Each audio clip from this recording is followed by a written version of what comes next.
worship. No. What they need to. No, but it's not.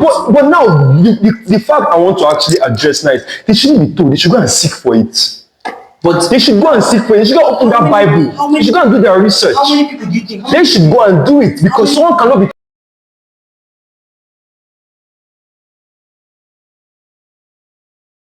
You wind us For no reason. Sorry. So, welcome back to The Other How It Is, where everyone has a story. Now, for today's episode, right, we're going to be talking about the church, the street, and the scam. It's like faith in a failing generation. Bro. I don't really want to tag Gen Z, but that's the generation we're in. Yeah. Right? True. You get? But faith started failing from... No, not really from our parents. Our parents are very, very religious. I feel faith started actually failing. Religious, it's just worship. Yes, bro. Don't forget that religion, right? Don't forget the first worship the traditional way before they started moving on to Christianity. Yeah. The traditional way was the only religion at the very point in Africa. Don't forget that before we transition into the traditional way has to be one of the most honest way of worship.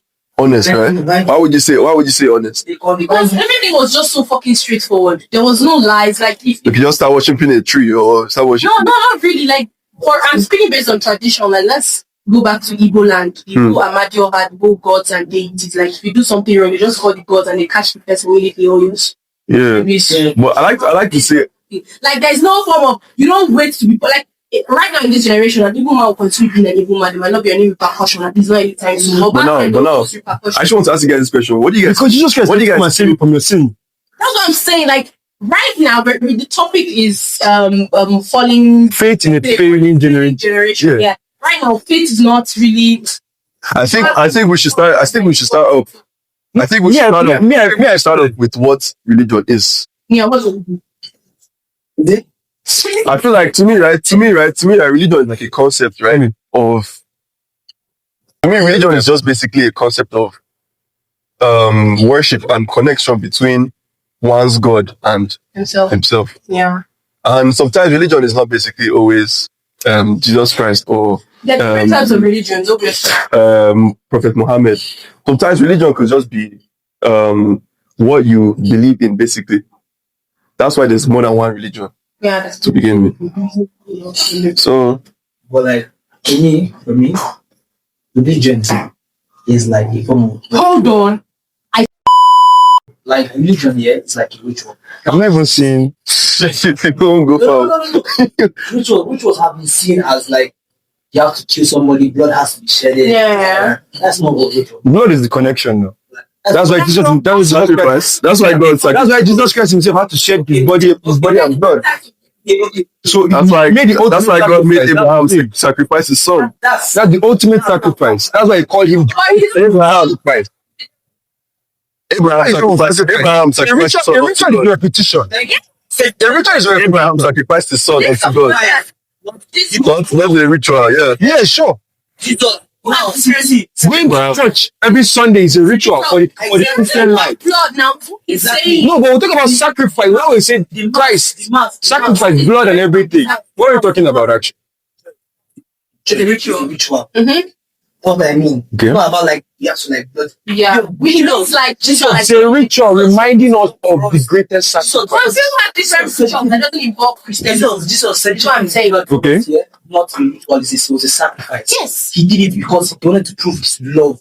Definitely. Yeah, we agree on that. We agree. So the concept of religion in this day is like I'm good. it's like export people. Because why I say so, not like everywhere, but like you don't really know a church these days that actually preaches the word of God. You guys should not get me wrong, yeah? Don't get me wrong, right? But one of the reasons why I don't really like the Catholic Church, right, is because I feel like the specific Catholic Church I went to, they really extorted people. Like, imagine first, second, third collection. And should as Catholic Church? Yes. Are you sure? Yes. There was CK. I'm kind of the one in Cuba. They do up to third collection. Isn't that kind of? So the third collection is kind of really up. And it's not really. So it's a contribution. Yeah, it's not really meant to be optional. It's not really meant to be. It's not really to be obvious. Yeah. It's not really. They don't really carry it out to you and say it's optional. It's just for you. Everything is optional. Nah? Even offering is optional. Even offering optional. So, but the fact still remain that like you come to a church, you're supposed to worship God and everything, and then they're telling you you donate money for everything is monetized. Donate money for that. It's like the faith. Donate money for this. My church or you go to a church, right? Not all of the time, though. Majority of the time, say, or the pastor will tell you, I'm selling this pen for 2,000 naira. No, but let's not even do about pen. But you know, they actually know the cheats. They actually know the truth. The truth is what you really believe. If you believe that because you bought this pen for 2K, because actually money is literally the circulation of this world. Without money, you can't hold on. Without money, you can't really purchase anything. Without money, some people don't even have faith in a happy life without money. Hold on. And like this now, they tell you that okay, if you can stretch out yourself for the last 2K in your account to buy this pen, just like the offering of the widow, right? She offered the last thing she had, no matter how small it was, and it was highly rewarded, right? So for everyone inside the crowd, if you know how much you really want something, you really want salvation in your upcoming in the future or from God, you should also like I always say, right? That's a sin. That's not a sin. What like I always say, is it under the 10 commandments? Is it under the 10 commandments? Jesus killed and preached and never collected one kobo. Yes. So who was Jesus Christ? The Son of Man. The Son of God. One thing you said I really agree with, right? Is the fact that we are what we believe. Yeah. Mm-hmm. Everything, whatever you believe is what's going to manifest. Now, that's true. You can't just there's this saying that normally it's get things from somewhere. Saying that poor man they do pass for church. You know why? You know why? And you never see church export a rich man. You never. Yeah. They don't. Now, Siba. A rich man, but because a rich man cannot feel extorted because he has money. It's not that. That's what it is. On a rich man. A rich man can be sitting down watching a show now and be like, I don't know, there's this pastor, I've forgotten his name. So I say rich men don't go to church. I call him an internet pastor. I say rich men don't go to church. You will sit down and he's selling t-shirt of glory, a scarf of glory, handkerchief of glory, pen of glory, shoe of glory. Look, Sharon, what you need to understand, Sharon, what you need to understand is that people don't believe things until they see evidence. No. And if you see a rich man telling you that this won't work for me, you know, whether it's having faith, the fact that you have to place money or anything material under the blessings of God, it is sin, it is wrong. So now I would ask you this question. So if you were if you're inside here in this our gathering, if you are to uplift anyone's faith like this, what's the first thing you're going to do? If you're trying to give anyone faith inside this room, what's the first thing I you will do? first of all share a personal testimony of how God. Okay. I don't think I'm going to tell you I did this or I prayed on the mountain. Genuinely, if you have a personal connection with God, things work out for you. I strongly believe that. But someone who doesn't have an atom of connection, someone who doesn't have an atom of faith, hope, belief, doesn't even understand the concept of religion, how do you really build something in them now? I point that to you. I believe it's by showing evidence. By showing evidence. And also asking the person, it's not how much are you also willing to do for what you get? Because everything in life works by evidence. Because even in the church, right? God forgives your sin. God forgives your sin, but He also expects you to also forgive your neighbor's sin. So when you don't forgive your neighbor, what happens? Does He not forgive you? Evidence here. Does He still forgive you? Now, see. Evidence here is not just testimony, but evidence, right? Is basically. Bottom line is that, make evidence deal. No, it's true because Science and proofs that something that you did is actually working. So Results. Does it have to relate to finance? Does it have to relate to money? It doesn't have to relate to money, but it has to relate to actual. What if a crippled man prayed, fasted, and everything, and now he can walk? He can walk. Yes. That's also an evidence. Yes. So why does my evidence has to be monetized? Why does it have to be, I went to this pastor and I prayed for 7 days and now remember the topic. Remember the topic because that's Do you know why? I would like you guys to remember the problem topic. is funds is what people really need now, and that's their problem. I want to remind you the topic.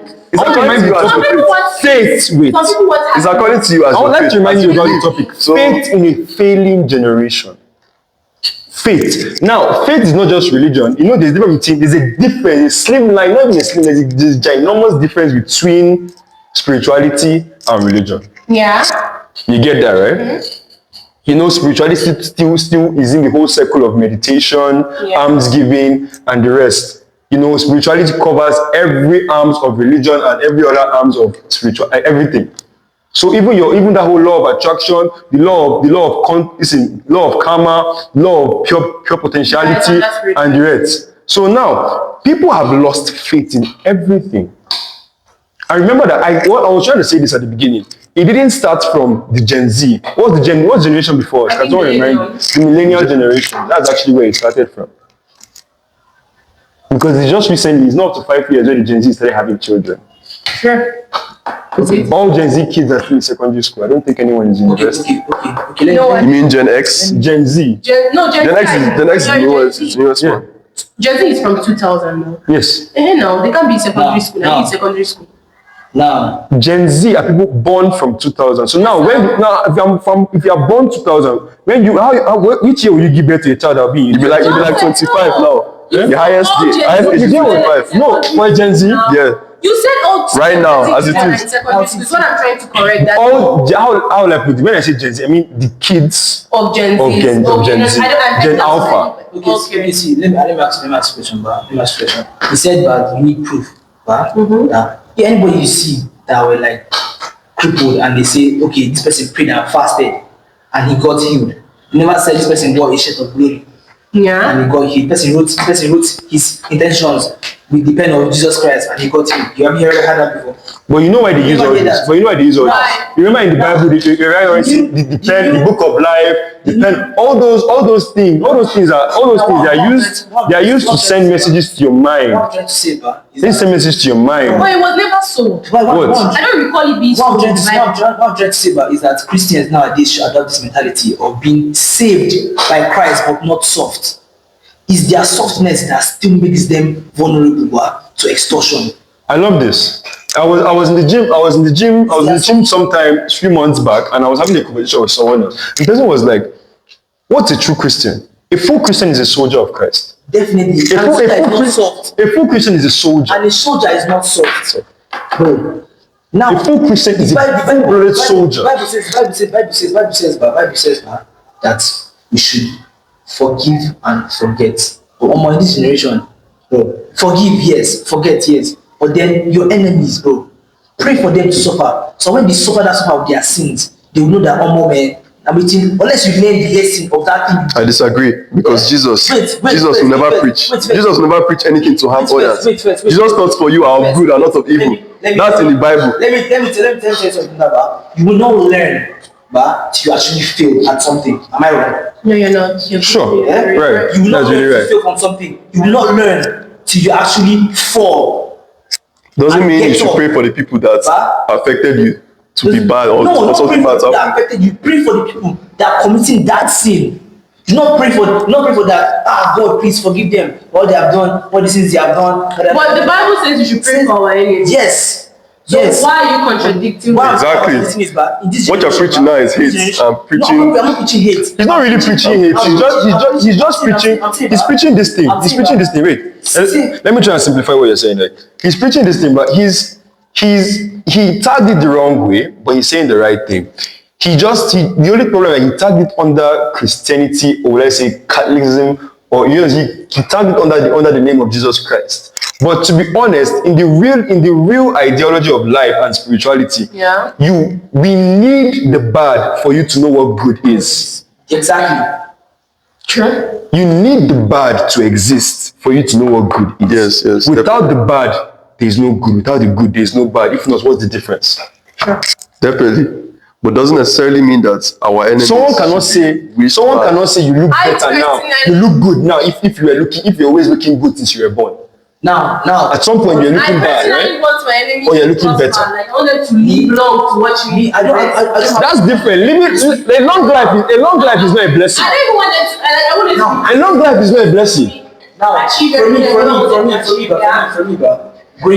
growing up, I was bullied. I was told that you're skinny, you're not good looking.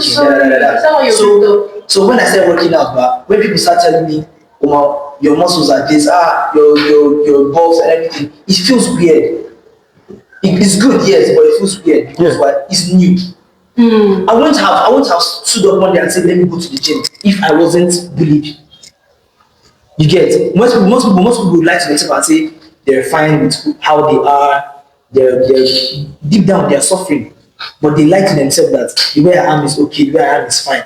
You get me. I have to be taught the hard way that the way I am isn't fine. Just like the fat people that think they're fine. Exactly. You know you're not fine, bro. Lose weight. Exactly. But then I have to learn the hard way. Most people will take it many people will take it the wrong way. Many people go out to commit suicide because they were bullied because they are the way they are or the way they look. Many people will start going to depression because of the way they were looking. So the message what is trying to say here is that it all starts with a step. Just Taking one step. One step at a time. Dynamics. Yeah, sure. And I feel like some people in this generation get carried away with taking steps. Let's talk about that. This generation are full of people that just want to be told what they want to hear, not what they should know. What they need to. No, but it's not. But now the fact I want to actually address now is they shouldn't be told. They should go and seek for it. But they should go and seek for it. They should go open that Bible. They should go and do their research. How many people do you think? They should go and do it because someone cannot be telling you. Someone cannot see. I had a discussion with a pastor and the very strong believer of God. He said this. People look, other pastors or other people go and read the Bible and interpret it in their own way. There are different versions of the Bible, but then people keep forgetting that all these are transcriptions. If you ever read the Bible, remember that it was never written in English. So if you actually want to read the Bible, you should go back to the translated versions and find the real words that we actually use, because some of those words are not metaphors. Some of those words are pure, clear, and real. They said, do this, you do this. They did not say, do this, and he says, I can't do this in this current day and age. No! I try to sugarcoat the message. For example, now about churches of these days, you can go to a bar or like a gathering bar and leave your phone, and you might come back and see it from there. But I bet you 90% of the times, leave your phone in the church and just go out and come back. You won't see your shit there. And the person that took you and say, God don't do that for me. That's the mentality of people. Everybody has That depends. That really depends. Now, you're seeking something that is good when you are not. It's just like an arm robber. I watched this the other day. No, but also keep rounding this thing around spirituality, sharp. Do you really know the weight? Do you really know the weight you're carrying and the weight you're going to meet? Do you get? It's like this. You pick someone's phone. Does that person like every say, you know, like I was saying when they say every blessing, every disappointment is a blessing in disguise, and the rest. It goes deeper than you think, though. What if that you losing that phone was an opportunity for you to get a bigger phone? That's the one person's part. Then now the other person's part now in his own spirituality aspect now is his conscience or his judgment was there to decipher, is he willing, is he gonna do this, is he gonna do that? He is now in that, he is the one, he is the direct contact, he is the direct line between the good and the bad. Should he do a good deed or should he do a bad deed? From his own action causes the other person's reaction. Now you get my point there? Now in the Bible, if you read the Bible, the key to heaven, the way to heaven, isn't you reading the Bible. It's perfection. That's the key to entering heaven. Let me just make an example of like what girls want these days. You want a perfect man when you yourself. Wait. No. We are the dating panel. Little girls or anything, like just same thing. A man, you want a perfect woman. When you yourself, you're not perfect. No perfect man wants any perfect woman. No perfect woman wants any perfect man. That's what I'm saying. You get? So the same thing goes for heaven. You have to reach this level of perfection, relationship with God before you make it there. Let's relate this to the religious leaders. If we talk about our pastors, right? Have they truly accepted God and understood His mission before they start preaching it to others? Slept You understand? a woman in this church or a pastor slept with a God, and you're wondering, this man not only church, this man is follower of Christ. Most of them are not saved. Yeah, they see that the line of work. But you know, I like saying this thing. I'm not a business. Yeah. Not even a way to save people. It is now a business. That is where the extortion and sin. It's not a business because it's not money. You see everybody. Why you see? It should be a choice. You shouldn't go into it because if you want. But you know, this is actually why I low key. I'm not a Muslim here, but this is why I low key envy the Muslim mentality. Why the 4 pillars, the 6 pillars of Islam? You know how they pray every day. Yeah. If you miss a certain number of days of prayer, you are not allowed to enter inside the mosque for 40 days. You are meant to pray for 40 days straight. I'll be something. I'm not trying to. Right. Wait, that's one. Number 2, this is the whole thing about tithes. I don't want to. All right, Joe, I don't want to blaspheme. I don't want to blaspheme anybody's religion, right? But if you check in history, what Prophet Muhammad really preached was, if you didn't follow his religion, that person should die. He should kill everybody that does not follow him. I don't know if you've really gone through this. Yes. No, I would. I've read this. I've had discussion about this. The truth is just like I said. Even in the Bible, there are actually some verses where it has been said. Like people always say, if your right arm has if your left arm causes sin, cut it off. Take it as a metaphor because you cannot really cut off. No, it was not a metaphor. Cut it off. What are you doing with it? But it is a metaphor. It's not a metaphor. It was not. You take it as a metaphor in this current day. It just means that anything that leads you to sin or anything that makes you indulge in sin. That's the understanding. That's understanding. But I'm telling you something. That's us trying to sugarcoat. You get what I'm saying? I'm telling you something. If you have a friend If every time you sin, you cut off. Every time you sin, you cut off the part of what if I sin? Him or her, he leads you to sin. He makes you do ungodly things. You cut the person off. That is what that statement. Okay, what if my sin is masturbation? You stop it. Actually, I have to cut my hand off. No, you stop it. I have to cut off my hand. You stop it. You don't get. Anything that Yes. makes you involved with You have to cut off your hands. Pornography, that whenever you're watching pornography, you start masturbating. I should show you my phone. No, you stop it. You stop going to the site is what it means. That's easier said than done. Easier said than done. It's very easier said than